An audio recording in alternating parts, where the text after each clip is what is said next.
So the director of the Bootstrap project is Emmanuel Shanzer. Emmanuel was a high school teacher and learned a lot about students learning of math while he was a teacher, and that led him to create the Bootstrap project. He's a doctoral candidate at the Harvard Grad School of Education, where he's focusing on algebra education. Behind me is Eugene Lemon. Eugene has been a teacher for over 20 years. He retired 2 years ago. He's now president of the Golden Gate CSTA chapter, and he's a member of the National CSTA Advocacy and Leadership Team. And these two beautiful women are Marissa Brown and Flo Vaughn. They're both teachers at the Ralph J. Bunch High School in West Oakland, California. Marissa is a science teacher, and Flo is a math teacher. Take it away, guys. Thank you. Good morning, everybody. Good morning. How's everybody doing this morning? Good. Cool. All right. Question. How many of you have tried to get a math teacher or a science teacher or somebody else other than a computer science teacher to teach computer science? So I guess you haven't been that successful, right? Well, I have these two young ladies here. I worked with them. I worked with Ms. Vaughn for 5 years at Ralph Bunch, and 6 years. No, 6 years. I've been working with her, and 5 years with Ms. Brown. So I taught like computer science for 20 years, and the 6 years I worked at Bunch and was associated with these two ladies, I tried to get them to do something with computer science. Let's, I showed them the things I was doing, and they said, that's great, and they walk out of my class and just go back to your room. No success whatsoever. Then luckily, Miss Vaughn was selected to be on the College Board committee, and she went back east, and she met Emmanuel, and she came back, Mr. Lemon, I learned all this stuff, this is great stuff, bootstrap, bootstrap, bootstrap, and I said, okay, what's going on? You fall in love back there? What's happening? And she literally introduced me to the bootstrap, and I looked at it and said, this is great. So I set them up to go on a workshop back east, and they'll tell you what transpired after that. All right, so good morning, or good afternoon, and yes, indeed, it is very, very cold here. I'll just introduce myself and set us up for the main part of the talk. So my name is Emmanuel Shanzer. Indeed, I'm a former high school math teacher. I've also worked in middle school. I've been a public school teacher for about 6 years in Boston Public Schools. Prior to that, I was a computer scientist. That was my major. I specialized in programming languages and compiler design. First job was at Microsoft, so I got my programmer hat on as well. And now I'm the founder and director of the Bootstrap project. So as Eugene said, the audience of the talk is not actually the people in the room. All of you guys are here because you already believe that learning programming is inherently good, has inherent value. The audience of the talk is the other 99% of teachers out there who readily agree that programming has some value, but for them the buy-in needs to be, what does it offer besides programming? Because from a math teacher or a science teacher or a history teacher, until you show me that programming teaches math, I don't really have room for it and I don't care. And I want to just preface by saying, the purpose of this talk is not to be some kind of like advertisement or hard sell for Bootstrap. That's not the goal at all. The goal is to say, what are some of the needs and challenges and constraints of non-computer science teachers? How can we, as people who want to get programming into schools, address those needs, challenges, and constraints? And it's true the purpose of the talk is to think about how do we address this specifically for algebra with Bootstrap. But my hope is that for everyone in the room who wants to see computer programming blossom into many other mainstream subjects, that the lessons you learn here hopefully will be transferable. So that is one of only 2 times you're going to hear me talk, because the bulk of this is all about the important folks in the room, the non-CS teachers that we've been wondering, why don't they teach programming? And so if you're wondering why, these are the ladies to talk to, because in addition to being beautiful ladies, they are hella smart ladies who know how to teach and know their stuff. So without further ado, I'll hand it off to you guys. Thanks. Thank you, Emmanuel. Good morning. I'm Marissa Brown. I teach biology and physics at Ralph Bunch High School. I am not a programming teacher. I've taught for the last 5 years. I got into Bootstrap because Ms. Vaughn's classroom is next to mine, and she ran down one day, very excited, and said, we have to do this Bootstrap thing. I'm like, this what? This bootstrap thing. And so she kind of dragged me into it, and I kind of went willingly, and that was it. That's what happened. I'm Clarissa Vaughn. I'm a math teacher for the last 6 years at Ralph Bunch, but probably most of my life. Like, that's what I say. I'm a math teacher. I am not a programming teacher. I am not a computer science teacher. I'm a math teacher. In fact, I probably can say that if Mr. Lemon would show me those programs, the reason why I said, oh, that's good, and walked away is probably because I was a little afraid. I got introduced to Bootstrap when I met Mr. Shanzer, and he showed us this thing called the circles of evaluation. It's like this visual, spatial way to understand the order of operations. And my jaw dropped. I was so excited because I knew that that was something that I could take back to my students for them to be able to see math in a different way. So let's tell you a little bit about our students. We are in West Oakland, and you may have heard some things about West Oakland, and probably some of the things that you have heard are true about our students. We work at a continuation high school, so most of our students have to be 17. They have to be lacking credits and needing to recover credits in order to graduate. Most of them have been truant since kindergarten. They really don't know what it means to come to school. They have lots of gaps in their academics, in particular the math. Many of them have failed their math classes. They come from homeless families, from incarceration. So we have students who are dealing with a lot of stuff. They have no experience with computer science. It's never been offered it was offered at our school, but when they come, they really have shied away from those classes because they have not done well in the past. But the thing you need to know about our students is that they are resilient. Like, even though they go through all of those things, they want to do well. They want to graduate and get a job and support their family and do things that they haven't done in the past. And so that is our charge, to help them be successful. And finally, though, the biggest thing, because in order to graduate in California, you have to have passed the exit exam. And so we are in the business of making sure that students pass that test so they can graduate and get a diploma. Oh, this is a bootstrap classroom. There I am. In this picture, what do you see? You see a bootstrap classroom. If you will notice, you see students working together. What you see is them working together to talk through and to work through different problems. They are using the structures that are built into Bootstrap to work through the problems. So you might see the contracts on the back of the wall. You see the design recipe in their hand. You see the already provided warm-up on the board. So these are all of the structures that are built into Bootstrap that Marissa and I use as math and science teachers to help students learn math and to program. And this is not what you might typically see in our other classrooms at our school. But with Bootstrap, it is built in. It requires students to ask each other questions, to struggle through problems together, and the teacher is not always available. They have to help each other. And so it's an expectation, and it's something that they do on a daily basis, and it gives them a great opportunity to learn to work together.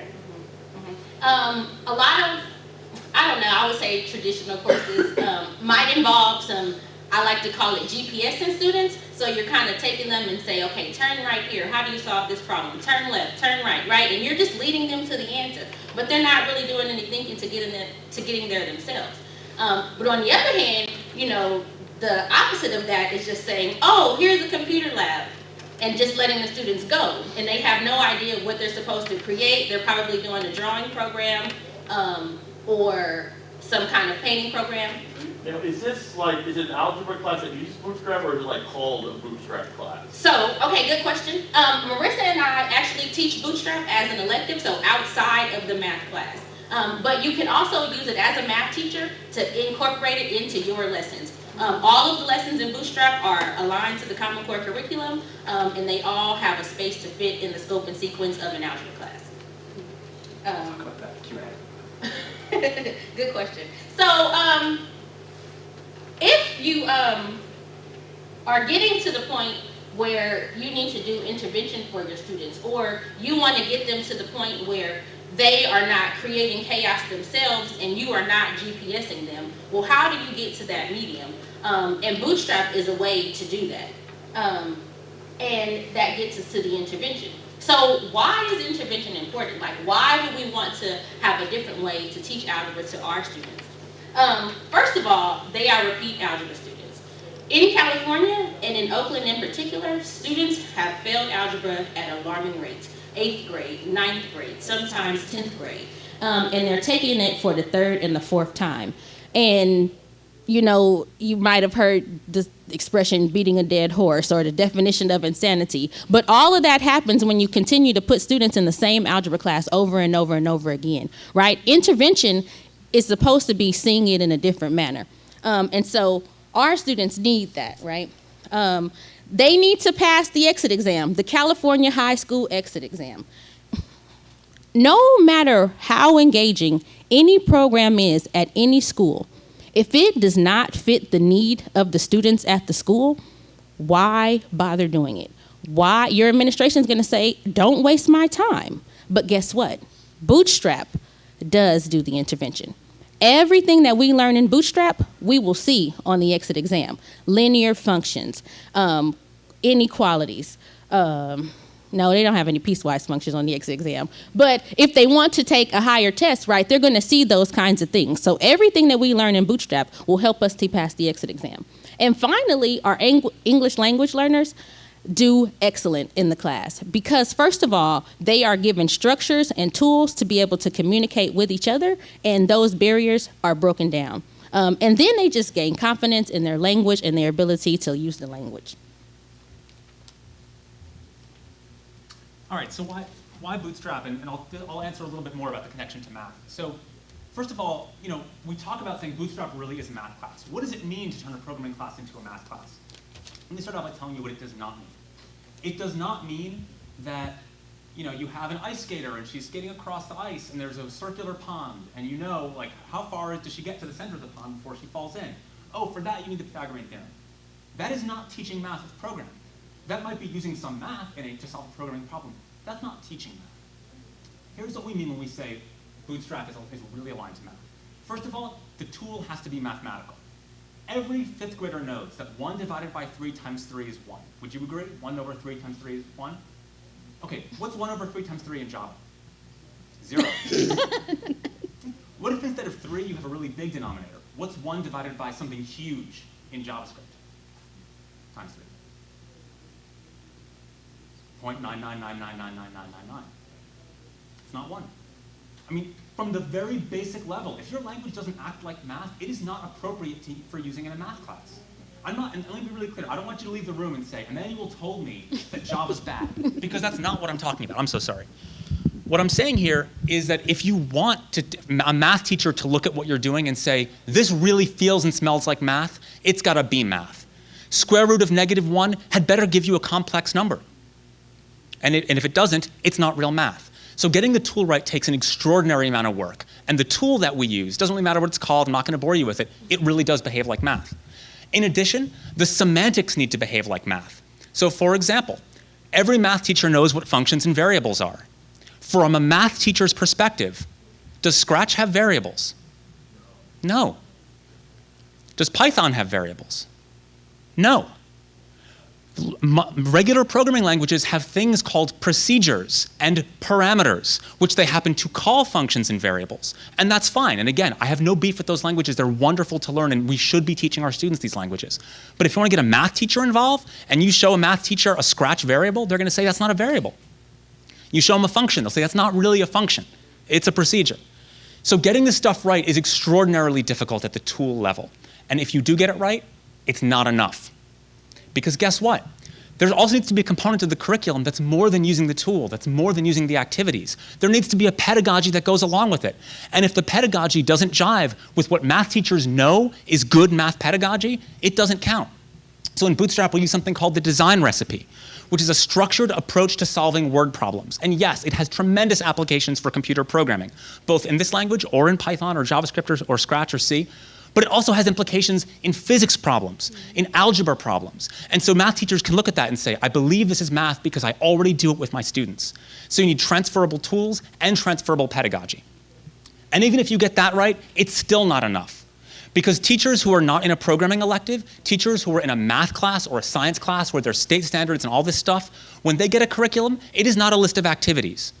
It's a list of lesson plans, and those lesson plans are fleshed out like you wouldn't believe. And there are teacher's notes, and there are exit slips, and there are warm-up activities, and there are assessments, and there are homework assignments, and there's an integrated student workbook that goes along with all of this. And if you don't have it, it's not appropriate for use in a math classroom unless you have a very fortunate math teacher who isn't under these pressures and constraints.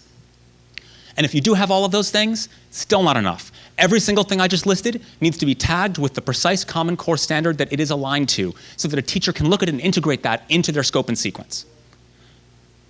So there's a lot going on here.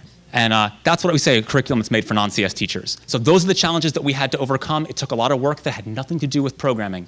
And I think that's where the bar needs to be raised if we want to get computer science into classes.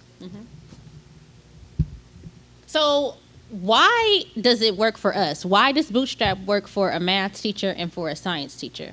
First of all, because it's a different approach to math. When our students are in our class and because you end up with a video game at the end of Bootstrap. And so that's how we get them in the class. You're going to come program your own video game. And so then well, how do I make my player move? And I say, well, it's this linear function. And then they're whispering to each other, they got us in a math class. How'd they get us in a math class? What? But the thing about it is, because we call it math play, right? They're doing something fun with it, but they're still doing math. The math has a purpose. It's relevant to them because the video game that they are making comes from their heart. All of the design is theirs. All of the ideas are theirs. So when they have to do the math to make their player move, they don't mind doing it. And then at the end, we're like, well, how did you guys feel about this math class? But they're excited about it because they have a video game. And when they go home and play their PlayStation, or I don't know what they play now, but they're thinking about all the math that they did to produce their own video game. And for me, it's like, yes, because now we see math everywhere in the world. And then it works because of the design recipe. So you're teaching them a process to approach many different word problems. And so this is a systematic approach that they can use when they're dealing with any word problems they come across. And so you start with simple problems. They write a couple examples, and they have to write more than one, so just like a programmer does. And then they have to write a definition, and then they write the contract. And they write it all down on paper before they even touch a keyboard. So they're writing, they're thinking it through, they're looking to their neighbor, they're talking it through, they're asking questions, trying to figure out, going back to the word problem. So we ask them to read the word problem first. And so they're working through the actual problem before they even put it in the computer, which promotes the thinking skills. And then the teamwork aspect. So they're turning to their left, they're turning to their right, they're asking questions of their neighbor, checking to see if they're right. And I know for us, when students miss class, the teamwork aspect helps us as well. When someone's behind, we don't have to stop the whole class and just catch that person up. They can partner with somebody who was there the day before, and that person can also help them catch up. So the teamwork aspect is huge in Bootstrap. And students, like Bootstrap keeps students engaged. I'm teaching summer school and I have to go back to work tomorrow. And I was totally thinking, oh my, what am I gonna do to keep these students engaged while I figure out what they did or did not do with the sub while I was gone? So I wish I could just say, here, do Bootstrap on your own. But of course, there are things you have to set up. But the engagement that these kids have once we set those things up in Bootstrap is awesome. Like, I have never had a student in the Bootstrap class ask me, why are we doing this? When am I ever going to use this math? Because they know, because everything that they're doing has a purpose. And also the great thing for a math and science teacher is I get less of those questions now in the math class because they see that it also has a purpose. Bootstrap curriculum is completely adaptable. It has all those things Emmanuel listed: homework assignments, warm-ups, assessments, lessons, lesson plans, teacher notes. But Marissa and I work at a continuation school. Sometimes our students are absent. Sometimes things just happen. So we found that the curriculum is totally adaptable for us. And again, if you even wanted to use it in your algebra class and not as its own standalone class, you could figure out where each lesson fit in your curriculum and have all of those tools, though, that goes along with it. So the curriculum is totally adaptable. And Bootstrap works because it builds a sense of accomplishment and confidence in students. So as students start to build their game, they get very excited. They want to continue. Our students are always pushing us to, what are we doing next? When are we moving the player? When are we going to finish our game? When do we get to play with it? So they're constantly pushing us. And they don't mind struggling with the math to get there. They know every time they ask to do something, there's going to be some math involved. And so that's really cool to see. Also, we had one student this year who he completed his credits, which means he graduated, and he hadn't finished his game. So he came back to school because he wanted to finish his game, and he finished it. So I think that's great to see in students because it shows ownership. It shows that they're invested in what they're doing. They're making something. This is their game. It's not my game. It's their game, their creativity, their ideas, and they're struggling through the math to get to the end and to build the game. And then that confidence that they get at the end, they get to take that on to other math classes. When they take the Casey, they have that confidence, and they also have the tools that they've learned, the design recipe, to systematically go through a math problem that they may think is too hard or may not understand. And so I think that's huge, that there's those takeaways for students as well. Next, we have a short video of one of our students. So just keep in mind that, again, our students are not used to being up in front of people. They have gaps in their education, but don't, you know what? Don't keep that in mind. Let's take a look at Kamiko. See? Oh, there we go. All right. Check this out. Okay, this one game is called Monkey See, Monkey Do. Okay. And my player is called Love the Monkey. Oh. And my target is a stuck-up banana. If you look up closely, he looks stuck up, so. And my danger is a sexy mistress alien. And my code is update player. And basically is, wait, hold on. No, go ahead.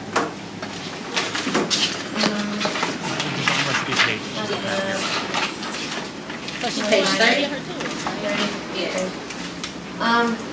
So the Y coordinate starts at a particular place, and then the conditioning, it gives the player a limit, which is up 20 and down 20, and any other key does not matter. What does why do we need to have the function update player? What does that do? It helps the player move Right. up and down. Okay. All right, great. All right, So proud of our students. yes, totally proud of our students. So at the end of their video game, they have to do a code walk. They tell us about their game, their character, their player, and pick a piece of code and talk about it. So she talked about what update player does. I'm just so excited for her because, like, she was able to get up and talk about that condition. Like, that whole thing about a piecewise function in an algebra class is not easy. But when they see it in the video game, right, they know either my player is going to do this, or else nothing. And we just had an awesome time talking about what that means, and then transferring it back to the algebra class just made it so much easier for me as an algebra teacher.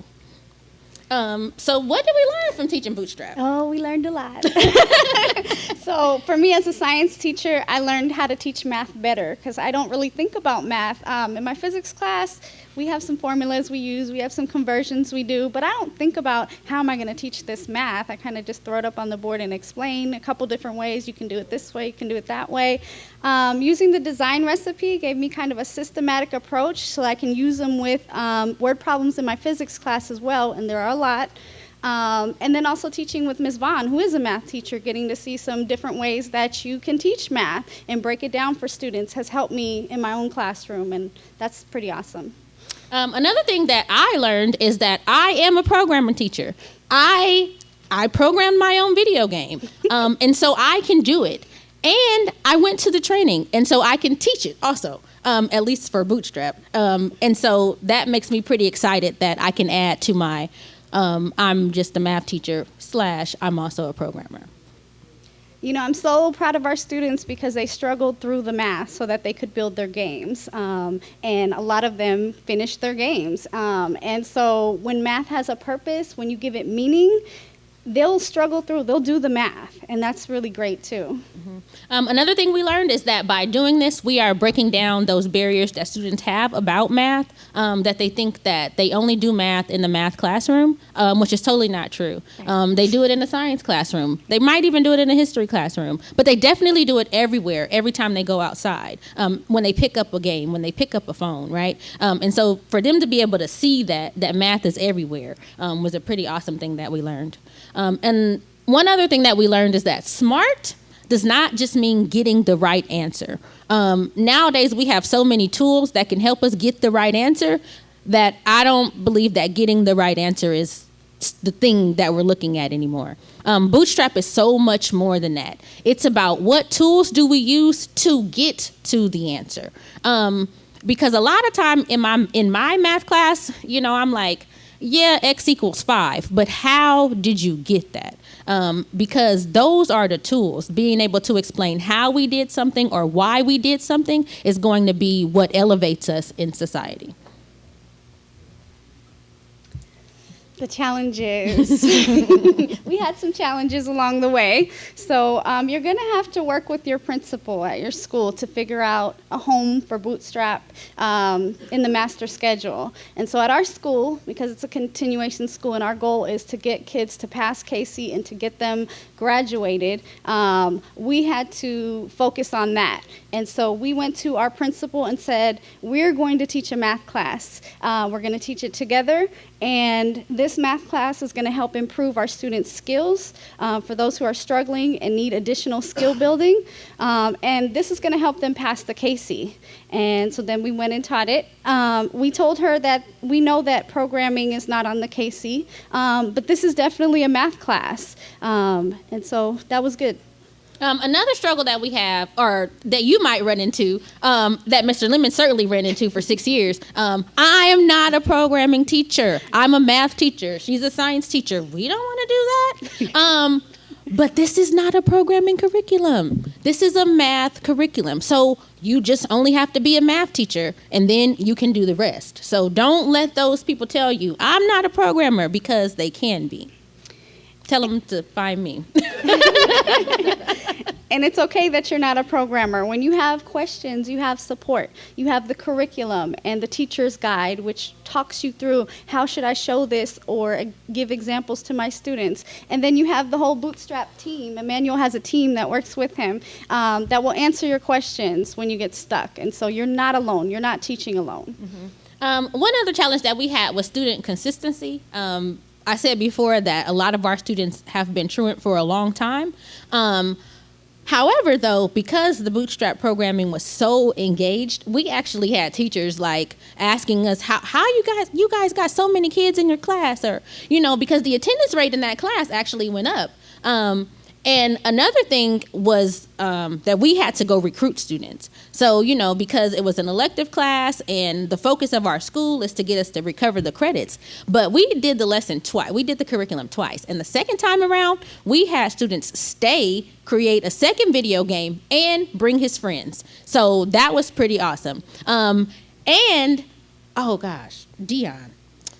I'm so excited. Because, like, he had failed the exit exam probably 4 times prior to coming and doing Bootstrap, and his confidence level definitely went up, and he passed it the next time he took it, and we were so excited.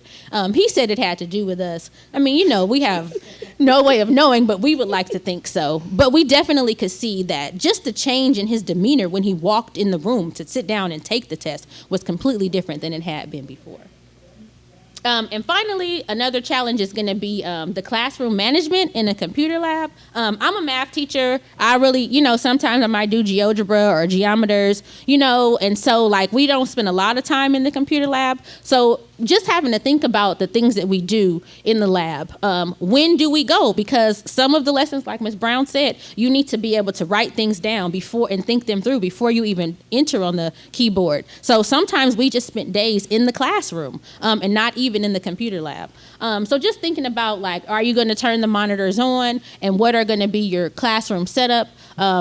Just some things you should think about if you're going to be trying to do Bootstrap. Right, visuals that you'll put up on the wall. Visuals are important because you're working towards making your students independent so that they can work with each other and they have a resource to go to when they get stuck.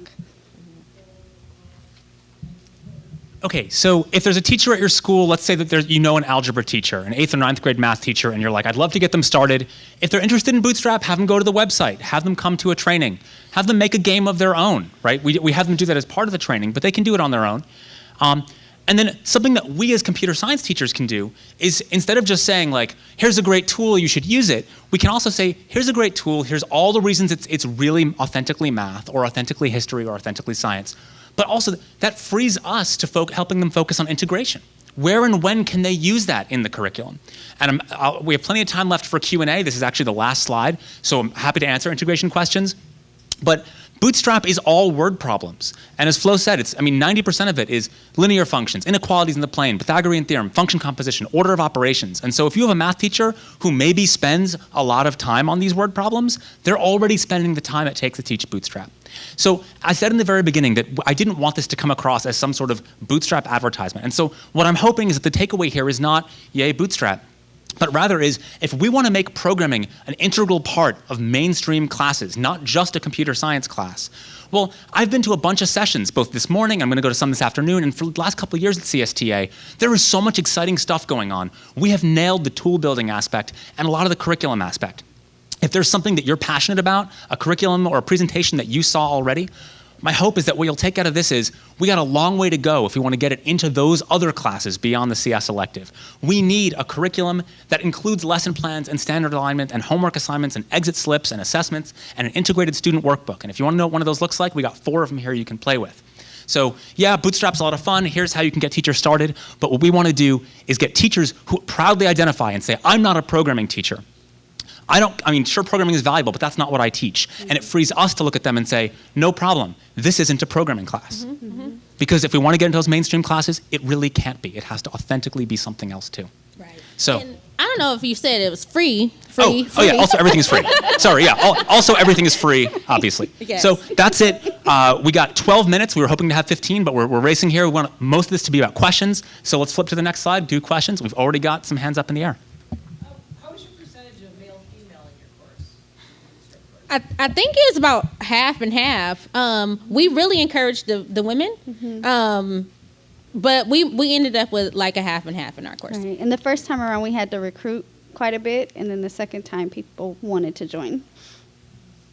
I saw a couple. I know. I'm actually a math teacher, and I'm going back to get certified for computer science. This is kind of like a university. What does a sample lesson look like? Do you have one up on the... Sure. Actually, yeah. If you pull up a web browser. Okay. All right. So we'll get that up and get some more questions while we're getting that up.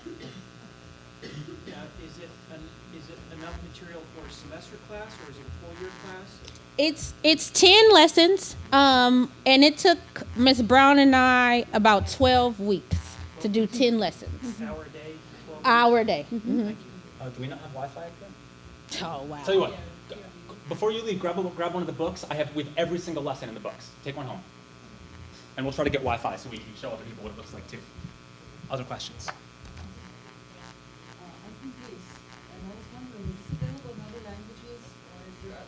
Yeah. We would love to have translations. I know there's one person in Chile who's offered to translate it into Spanish. There's an enormous amount of text because this is it's beyond programming. We would love some help to get something into Greece. That would be amazing. But unfortunately, we're not ready yet. I'm sorry. Apart from math, is there any other class that really would benefit from Bootstrap? So, Bootstrap is heavily targeted towards algebra, including the standards alignment, the specific word problems that we do.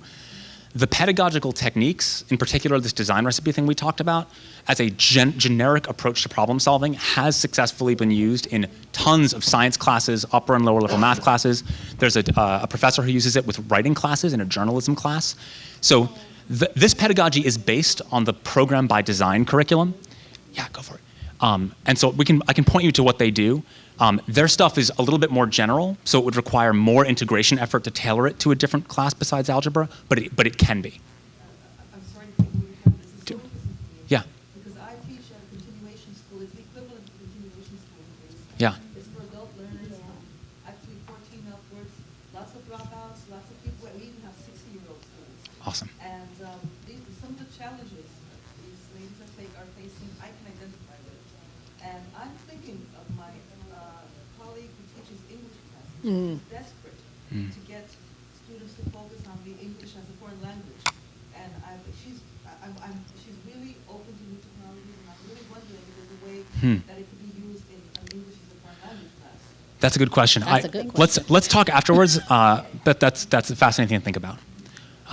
Yes? If you are incorporating this into whatever a standard algebra class is, do you see this happening as part of regular class at the beginning of the year, in the middle of the year? Throughout the entire year. Yes, yeah. So, at a traditional school, you'd have your students the entire 2 semesters, and I would probably do it over the whole year, just because. How am I saying? The different things that happen in the game occur at different times during the year. So we might do linear functions first, and then move on to inequalities. So we would do the lessons that match those. Yeah, and right now we're partnering, so one of our partners is code.org, and they're putting us in 4 different regions exclusively with math teachers who are doing full year integrations. See you Monday. Awesome. By the way, so we finally got the website working. So here's one of our lesson plans. Every unit is roughly 90 minutes long. It's designed to fit neatly into 2 class sessions. We've got the unit summary, the normal stuff that you would expect. We have the specific Common Core standards listed here that are being covered. Can I zoom in? Here we go. The specific Common Core standards that are covered in the lesson. And if you want to go deeper, maybe your school is embracing the PARCC test. For each standard, we also cover which evidence statements we're addressing. We have a list of materials. We have a glossary list for each lesson plan. If there's ever anything we suggest printing out or using, we have it linked from the lesson plan, so we don't ask you to go find a picture of a puppy. If we think we need a picture of a puppy, here is one that's perfectly good to use right now. And then here are the actual lesson notes. So here's what it looks like for students. We've got plenty of screenshots and so on, but every good lesson also has a teacher's edition. So here's what the teacher's notes look like. And if you have a question while you're going through this as an educator, there's also a discussion group, and you can bring up that group, and it's live searchable right here. There's a million other things I could show you, but just to give you a quick sense at a high level, this is what this stuff looks like. And then at the end of the lesson, of course, can I use Windows properly? There we go. At the end of the lesson, of course, there's homework assignments. So if we tell you that there's, we want to show you 2 different representations, well, we've got a matching activity, which, there we go. So we ask students to match between those representations. And we've got, anytime there's any translation, we've got 6 different homework assignments for how to do it 6 ways from Sunday. So it's a very thorough curriculum. Please feel free to take a look at some of these books afterwards. Other questions? Yeah? Yes, absolutely. Let's see if I can bring up the student workbook. Yeah, that'd be probably. Student workbook. So the workbook, yeah, obviously, if you want, you can pay whatever it is, $6 and get one for kids, but the PDF is also free online and always will be. The design recipe is not in any way our invention. This credit goes entirely to the Programming by Design team. For those of you who don't know, they've been doing programming education for the last 20 years at the university and high school level. So, oh yeah, you guys are gonna love this next year. So, but this is the same thing in their existing workbooks. This is just a little bit spiffier. So the design recipe starts with having students read the word problem. So here is a word problem at the top of the page, and if it looks like a math problem, it's because it is. That's the 8th grade 2009 Massachusetts MCAS algebra test. That's one of the word problems taken off the test. The first thing we ask students to do is identify the name of the function they're being asked to write, the set that it's defined over for its domain, and the set that it produces in its range. And then we ask them to write a purpose statement. And for those of you who are math teachers, you know that every good math teacher says, restate the problem in your own words, right? So all of that is in that first section, contract and purpose. What's nice, though, is that we tell students, once you've done the contract and purpose statement, The word problem goes away. Now, write 2 examples of that function, right? So don't just go directly from the word problem to f of x equals blah, blah, blah. Show me what f of 1 is going to be. Show me what f of 2 is going to be. And those 2 examples don't come from the word problem. They come from your contract and your purpose statement. And that's how we know that you're able to build each step upon the last, and each step serves as an assessment on the previous step. So a lot of math teachers, they'll say, I make my students restate the problem in their own words, but gee, how do I know if they've restated it correctly? Well, it's built in. If they can write an example from their purpose statement, that's how you know they restated it correctly. After they've written their examples, they circle and label what is changeable. And once you've labeled it, well, you have a variable name. And so you repeat the pattern in the function definition, copying everything that stayed the same, and anything you circled, instead of copying what you circled, you copy the variable. Yeah, because changeable literally is variable. So yeah, I mean, this thing I would say is our secret sauce. And this is all due to the programming by design team. Yeah. Is this consistent from lesson to lesson? Yes. Yes. Every word problem. It's introduced with linear functions on numbers, but it extends to graphical functions, animations, exponential functions, inequalities in the plane, piecewise functions, function composition, where kids are writing design recipes to leverage other design recipes they've used. And since it's the same step across the board, as a teacher, when you're helping a student through the question, through the word problem, all you have to do is say, well, let's start at the top. What's the name of the function? What was your contract? If you're stuck, well, the previous step already has the answer for you. And so the more you use it as a teacher, the more you start you're reciting the same questions in your sleep because you know how to help a student. And the best part is you hear them reciting it to themselves. So when they're on the test, they're like, okay, examples. Well, what was my function name? I'll check my contract. Right? And it's a consistent approach. And this thing is awesome, total game changer for teaching programming and math. We take no credit. That's all PBD. They did a great job. The question that I have is, teachers at Algebra 1 level, when they get to Algebra 2, which is also required, they're going to be teaching a different way to solve problems. They're not going to have that language. So do you find it helpful to educate everybody in your department? This is, one oh. thing if it's a standalone class, Yep. Go ahead. and that's the last one they need to graduate, but we're having kids that Yep. they need to complete Let's- Algebra 2. Let's both take a crack at this. You go first. So when in my algebra class, I use the design recipe, but I don't call it that. When we solve a word problem, I have them go through these steps. So write the problem in your own words, and so that's the first part. And then I'll ask them, okay, so give me the domain and the range. What is it that we're looking for, and what can we get out? And then they write examples. So like if you got some word problem about, you go to the park and you're paying for canoes and hours, they're going to write, well, what is the cost of 3 hours? And they're going to write that example. What is the cost of 5 hours? And they're going to write that example. And then they're going to go through and circle everything that's changing. And then we're going to write the function based on those examples. So I don't call it the design recipe in my math class, but the idea of writing those examples and then the definition is going to help us to be able to solve the word problems. And I would add to that and say, actually, algebra teachers do this. I mean, just like Flo said, they don't call it a design recipe, but it turns out every math teacher in the world for 100 years has already been yelling at their kids, restate the problem, show your work by writing 2 examples. Then only after you've done all that, show your answer, and then check your answer using your examples. The NCTM recommendations for best practices for teaching word problems and the Common Core Standards for Mathematical Practice, it turns out that the same practices math teachers already know in the context of a mathematical language map perfectly onto good programming practices. Programming teachers tell their kids to write unit tests and to comment their code.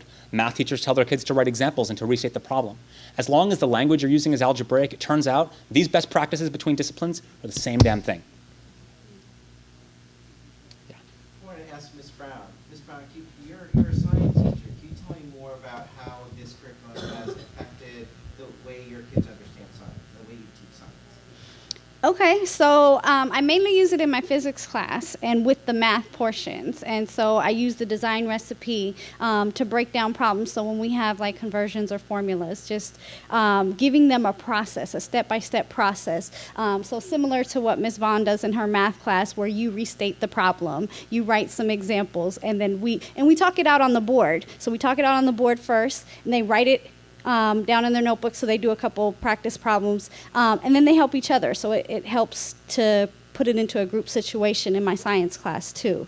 You brought this approach to them, like so your kids who aren't in the bootstrap class, you bring this approach to your science class. Right, and that's why I love it, because it's a process, and a process you can just use over and over in many different settings. And so for me, it's just like, oh wow, it clarifies how kids can understand math, and you can figure out where they're struggling faster. And I like that, because I'm not a math teacher, and so I'm like, oh man, I told you 2 different ways. Do it this way or do it this way. And they're like, And so we can go back and say, okay, well, did you write some examples? Let's look at your examples. What did you see when you read the problem? And we can figure out where are you struggling? So I know we're pretty much out of time here, so I just want to riff off of what Marissa just said, because I think it's a great moment to end on. As a I think we have 15 minutes. Oh, I thought we were done by noon. Oh, great. Oh, well, cool. Well, then I'll just say it and we won't end on it. Thank you. So as a math teacher, when someone says, what do you teach? I might say geometry, I might say algebra, I might say word problems. You know what I don't say? Graphing calculator. As a programming teacher, when someone says, what do you teach? You might say problem decomposition, solving problems, algorithms. You know what we should not be saying? We teach Scheme. We teach Java. We teach Python. Because if you view yourself as a teacher who teaches Java, that's all they're going to learn. Just like if you see yourself as a math teacher who teaches TI 85+, that's all they will learn. So I'm so happy that what Marissa said here is, do kids learn programming? Sure, but who cares? What we teach is a process for solving problems. And if you teach that and you focus on teaching that and put the transferable skill before the tool, then that's the thing kids learn, and that's what transfers into physics, and that's what transfers into math.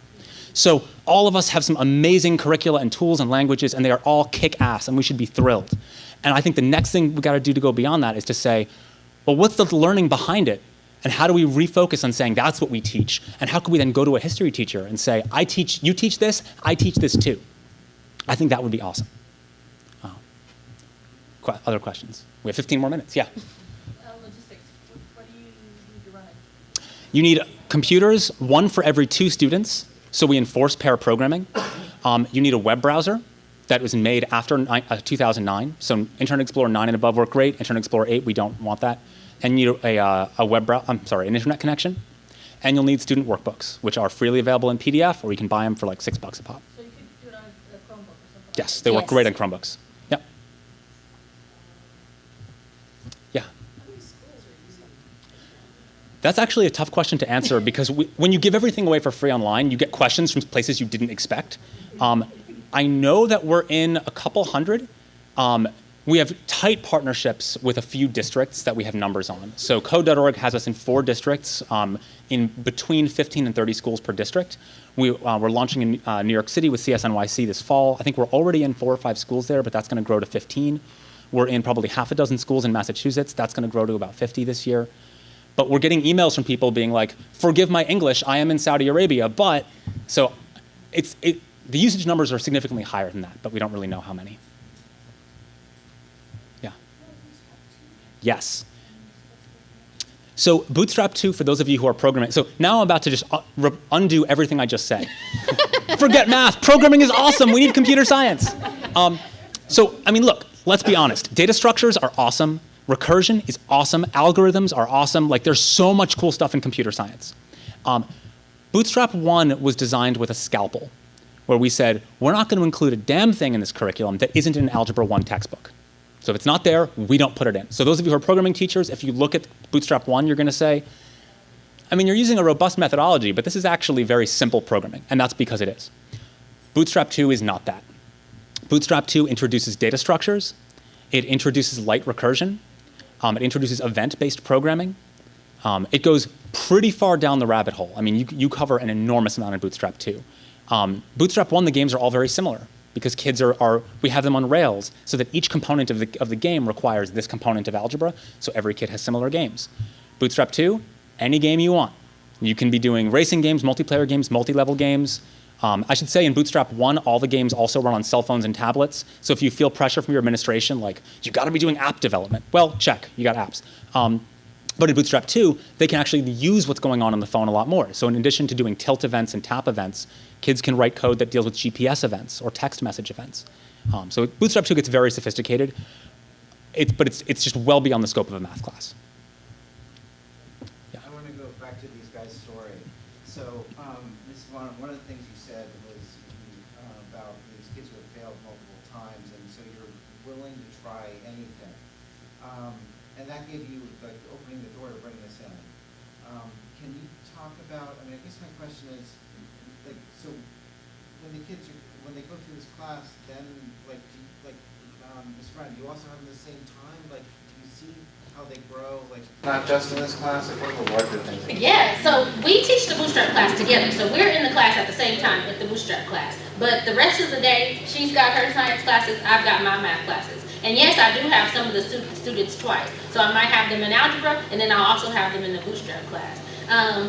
When I pull up the word problem and I put up like my version of the design recipe and I say, we're gonna work through this word problem and we're gonna do all these things.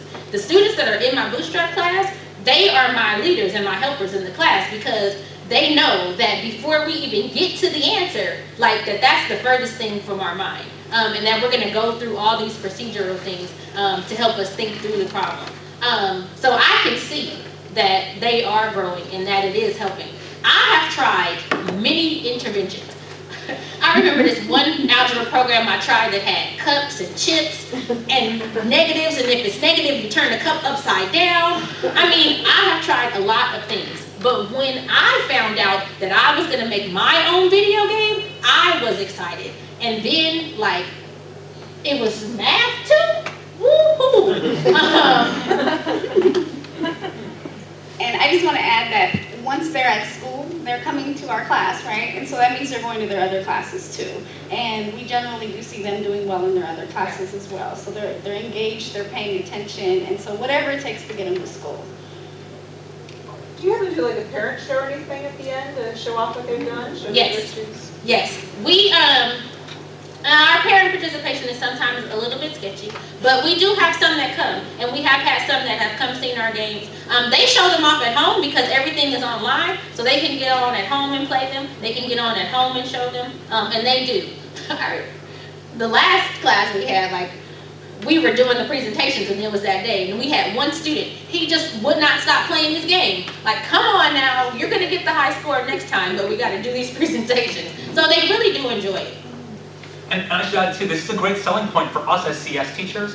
When you go to your math teacher, ask them, hey math teacher, aren't you a little jealous of the science teachers who get to have a science fair? Parents come in, they see what your kids did in science. What do math teachers get to show them? Nothing. A test. Right? And math teachers will spend a lot of time finding a way. But this is a great selling point for us as computer scientists. And say, well, you know what, if it's applied math, your science fair is a video game launch party or a cell phone app development experiment. So, and that's another pitch for those math teachers. Forward again. How is it working on cell phone? Is it just HTML5, CSS, or what? Yep, since everything runs in the browser, if you have a web browser, you have Bootstrap. Is there a reason why you do an elective class instead of like in your math classes? Oh, we just wanted to do, okay, so, I think it's the logistics, like I teach science, she teaches math. And we wanted to do it together. We wanted to do it together and collaborate and what to call it. So like just figuring out like the master schedule logistics made it easiest to just do it that way. Yeah, like what kinds of credits the students, what type of credit the students would get, because we could not offer them math credit just because in our district, you know, we can't offer them math credit, but we could offer them elective credits. And I would have to give up a period and like go to her class, and it was easier, I think. But talking with people downtown, it did sound like in other districts this could be offered as math, and some other teachers do use it in. The next time I do it, I want to do it year long in my algebra class. Just an aside, I know that CSTA was pushing in Illinois a bill to get computer science counted as math. So I mean, I don't know if they do that anywhere else. Could this be counted as a computer science class, which could go towards, in some places, a math lesson? Yeah, I would say it can definitely count as a computer science class. So for one thing, the programming language they're learning it's Scheme. I mean, it's a real, like, you know, they use it at universities. This is not a language for kids, although we use it with kids. It's a language for this sort of stuff. And we're teaching data types, conditional branching, unit testing. I mean, there's a lot of rigor to this as a computer science class. So it could certainly count as a computer science class. But full disclosure, my goal is, I mean, that would be nice. But to me, the job isn't done until this is fully counted as a math class. Well, like I said, in Illinois, there's talk about kind of computer science towards math. So. Yeah, I mean, there's talk about it. I think a lot of math teachers are uncomfortable with that idea, precisely for the reasons described earlier.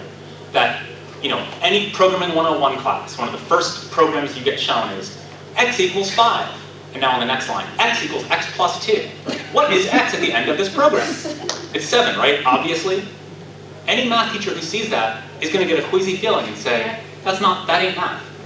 And so I think that the bill is well-intentioned, but I think there's a lot of messaging and a lot of hard work that's going to need to be done to get math teachers to take this seriously. Because if you have a kid who's struggling to know what a variable is, and you show them that programming example I just showed you, that ain't going to help them with the variable. It's going to show them an incompatible version of the same concept. So I'm inspired that the bill is in the House. I think it's phenomenal, but there's a lot more work to be done. Yeah. One question. In the case where this would be part of the math class, what is the sell to the math teachers? How much of this takes over the curriculum? How much of it, do they add it? Do they replace? Do they plug it in? Do they, because that for me is the struggle, because our teachers we're already doing this and this and this, and we've got, you know, so we ask them to throw it out or to add? I'll start with the adding and subtracting, and then I'll turn it over to you to say what's the set. So 90% of the time spent in the curriculum is spent solving word problems. 90% of those word problems are taken right out of math books. So if you find a math book, and the entire curriculum, by the way, it's for an experienced teacher, the estimate is 15 hours, but we recommend for a first timer that they give themselves 20 to 25. Ask a math teacher, how many hours do you spend doing word problems on that? That number is far beyond 25. Ask them how long they spend on order of operations. That number is far beyond the 2 that we do in Bootstrap. Ask them if they do linear functions, right? I mean, the purpose here is, of the 25 hours that we are requesting of a first-time teacher, easily 15 of those are hours they are already spending, more likely closer to 20. For an experienced teacher, the 15 hours, if you were to plot it out that minute by minute, of the 15 hours, at least 10 are straight out of math they are already doing. So what's the sales pitch for you? No, I would totally agree. I found that I didn't have to have any extra time in my Algebra 1 curriculum, because the alignment is probably what's going to take the most time, but it's not going to take any time away from your teaching curriculum because it's totally aligned. Like if you're working on linear functions, you can pull the lesson out of Bootstrap and teach it from that lesson and then go back with whatever algebra that you were going to do with those linear functions. And then there's also the option, or the hope, that the design recipe is a helpful way of mastering word problems. Right. So in the long run, they're going to spend less time overall because they just get it. You have this pitch somewhere that I can send the math. I mean it in a very serious way. What I'm looking for is literally this linear function, this hour by hour, because that's how a math teacher's brought it up the thing. So if you can see that, that's the pitch that. Sure. Grab the mic there. The pitch is if you give them this book and just let them look at the book. In other words, like I said, I tried to get Ms. Vaughn and Ms. Brown years. I said, the whole time they were there, I bring them in the class, they see stuff. That looks nice, and they walk back out again. Years. Then she goes up to a meeting and meets Emmanuel, and I mean, I don't know what it was that he said at the meeting. You want to marry me, or I don't know what it was. But she came back totally. You see how excited she is about what she's doing. Totally excited about what's going on and what this is all about. But can't bring me Emmanuel. So all right, yeah. So for example, let me continue. So there are I call these two my lemon drops. They're my lemon drops. All right. So I got a couple more lemon drops that they don't even know about yet. I did a workshop on Alice. There was a math teacher there, and I told her about Bootstrap, and I gave her the book, and she came. I want to do this. When's the next meeting? When can I get this done? So all you've got to do is, I'm not a math teacher. Show the math teacher this book and the curriculum, and they'll get it. They'll sit right away. Like, for example, I spend a lot of times on order of operations. Like, you know, I struggle whether or not I'm going to talk about PEMDAS or GEMDAS or whatever it's called. But when I put these circles of evaluation and I talk the little end story and what we need to do first and what we need to do next, and then we write record code, and then I go back to order of operations in my algebra class, it's like really? All I had to do before was show you guys some circles and tell you about an ant? Like, it took the time that I usually spend on order of operations in my algebra class was lessened because this had a purpose. And I would say actually show them the circles of evaluation. It takes about 2 minutes to show a teacher that, and any math teacher, the moment they see that, they go, oh, is the rest of the curriculum like this? I mean, really, like those circles, man, teachers get it. I'm wondering if one of the other things you could show, and this goes back to the story, I think it was Dion, the kid who failed the state exam, and the intervention was bootstrapped, and then they passed the exam. If you're collecting any of that kind of data, what a great sales. So as Eugene mentioned, in addition to this, I'm also a grad student at Harvard, and my advisor does not give a crap about programming. He's a math researcher, and John Starr's a brilliant guy, he's amazing, and he's pushing me to really be critical and academic about my use of data. So channeling John here, I would say, that's a great story, but it's not data. Collecting the stories are good, and we do collect those. What I would also say is, though, we've got data. So we've been conducting pre- and post-tests at schools around the country, and we're starting to get critical mass for statistical significance now. And we've got data from schools in Florida, in Massachusetts, and some other states as well. That where the pre- and post-tests, every question on the pre- and post-test is copied verbatim from a state standardized math test. No programming on it, and we're seeing statistically significant gains on those tests, even relative to a control group. So we're collecting data and stories, and we hope to publish something soon, because if I don't graduate, I'm in trouble. So we're actually out of time. Can we thank our presenters?